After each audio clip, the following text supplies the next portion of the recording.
you still have a home button there. Yeah. Kind of think of this button here as the home button. Okay. So it's called the crown. When you're on the watch face, the crown, and I'll have you do your code actually. It's the only thing is it's going to keep asking for the code if it's not on your wrist. Press the crown. Oh, no. Press the crown and it brings you back to your apps. Okay. If you're on your apps, it brings you back to your face. Okay. If you go into one of your apps, the crown will always bring you back. So think of it as kind of the home button. The crown also scrolls. So if I want to go into an app, I can scroll, but more likely I would use that for if I'm in text messages and I want to scroll through, or you can slide. Either way, whatever makes more sense. If you want to text somebody new messages here. If you want to respond to somebody, you can do it from here. Once you tap into the field to start typing, you can type, or what I often do is talk to text. So if you start talking after you tap on this, it will type whatever you type, and then you send it. This same button, if I press it twice, brings me back to the last app I was on. Also, this same button, if I hold it, it brings up Siri, and you can ask Siri to do all kinds of things. You can ask her to message somebody, you can ask her what the weather is, all the same things that you would have done with your phone, you can do with Siri on here. Also, if you have it on, and you just raise it up, you can say, hey Siri, message Ruben, how's it going? And I have that moment to say don't send if I decide that I don't want to send it, but you can use Siri for that as well. When you raise up your phone, your watch, it illuminates, so you can start doing that. You've got another button right here. It doesn't look like a button, but it is, that little oval guy. Go ahead and do your code again, yeah. It won't do this if it's on your wrist, but it asks if it's not on your wrist. Oh, try it one more time, the last 2 digits. There you go. Oh no, do it again. It didn't like that. There we go. So if I press that oval button once, it brings me to kind of like when you're on your phone and you slide up and you see all of your apps open. It's kind of like that.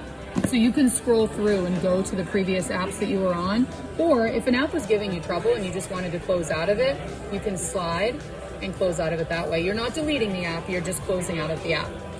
I'm gonna press my crown to get me back to my face. So that same oval button, we pressed it once to get all of our apps side by side. If we double press it, if you have a card on file, so you could do Apple Pay with your watch, your cards will pop up, or you can simply bring it close to a device, a POS device, and pay that way. If I want to turn my watch off, I'm going to hold that button. So if I hold it, that's your power button right there to turn it off. Compass backtrack, so if you went on a hike or something, you can backtrack the way that you came. And emergency SOS. If something happened to you and all you could do is press this button, it will count down pretty loud and call 911 for you. Yeah. But I'm gonna cancel to get out of there. Yeah.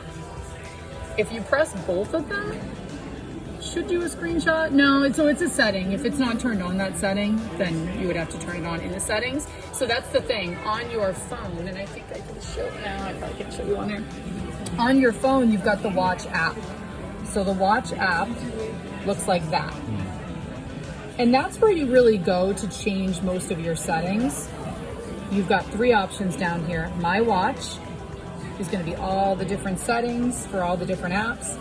Also, these are all the apps that are currently installed on my watch. These are the apps that could be installed on my watch. If I go to Face Gallery, I can choose from bazillions of different faces, more faces than anyone ever needs. But the nice thing about these is they all give more or less information. So you can decide how busy you kind of want your face to be. And once you tap on it, you decide between what are called complications, which sounds like a bad thing, but they're watch terms. So the complications are things like having the weather in one corner, having your activity in another corner. So it's asking you what you want to be in each corner of this particular face. So you can decide what makes sense for yours. You can decide on the colors, all these different things. So once you've done that, you would tap add. And once you add it, and I go into my watch, at the very top here are all my customized, I only have one, but I've added this one now too. So if I want to switch between these, it'll show up on my watch. Or I can just slide. So whatever I've got in that lineup is going to show up when I slide. So for me personally, I just choose to have the one.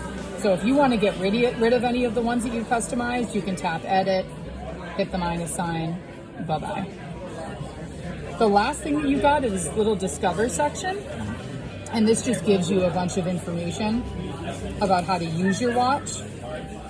Any app that you would want, if you have the app on your phone, it gives you the watch version of that app right here for you to choose to install or not.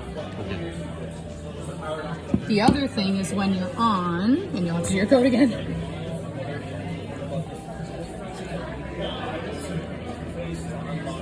When you're on your apps, and really in a lot of different places on the watch, try pressing on the actual face on the glass itself because you'll get additional options.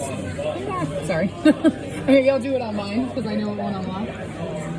So if I press a little harder in this scenario, it gives me the option to see all my apps in a list view. So always give that a shot. Try pressing a little harder wherever you are, because it's kind of like doing a right click on a computer. You'll get additional options because you pressed harder. Like in messages, I think if I press harder, no, it used to do a new message, but now you have new message way at the top. But depending on what app you're on, if you press a little harder, you might get additional options. So you want to think of that as one big button too. Yeah. Then on the back, of course, is how you charge it. You've got like a magnetic disc inside of the box there that just adheres to the back of the the back of the watch, and that's how you'll charge it. I typically charge mine every night, but you should get really a couple days out of it depending on how much you're doing. And that's that. If you want to change your watch bands, these little notches right here are actually buttons. So if I press on that, I can slide it right out. And you'll see that little one that sticks out more. See, it's not on this side. That needs to be on the underside of the watch because that kind of clicks into place when you slide it in. But when you unlock your phone, it should unlock your watch. But all that stuff is just settings. That little heart right there, this will check your current heart rate. And it's going to give us some information because it's the first time you've gone into this app. So there we go. After a moment. And does it feel like it's tight enough on your wrist? I wonder if we could put it a little tighter, but let's see what it says. Come on, little buddy, you can do it. Oh, there we go. So it shows you your current heart rate. It shows you haven't had the watch long enough, but typically it'll show you your resting heart rate for the day, your walking average for the day. And all this information gets funneled into the health app. So the health app on your phone looks like this. Yeah. So all that information gets funneled into there. Also, the other app that it uses is the fitness app. So your information as far as how many steps you've taken, your heart rate, all that stuff is all going to go into the fitness app. And if you set an exercise, you can go back later and look at that exercise and see all your stats. So to set an exercise, you would tap on the Running Man. And there's a bunch of pre-made workouts here. So depending on what you're doing, you would want to select the one that best pertains to what the actual activity is. So let's say we're going for outdoor walk. If you tap on this, it will start the exercise. But let's say you have a particular goal. Then you want to tap on the ellipsis.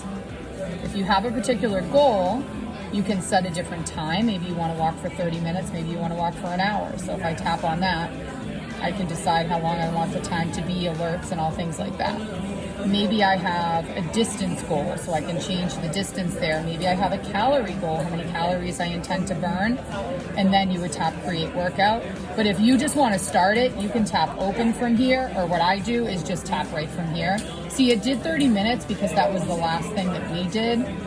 But if we...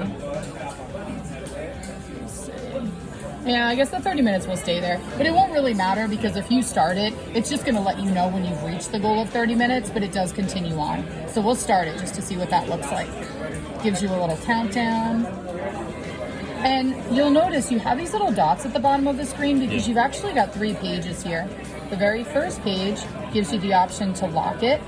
Now, if I've got it locked, I can't inadvertently stop the exercise. Also, all the ports are sealed up from getting any liquid in them. If I want to unlock this now, I'm going to hold my crown, and it lets you know to keep holding, and now it's unlocked. So if you ever did go swimming, you would want to lock it, and I can show you how to do that, even if you're not in a workout.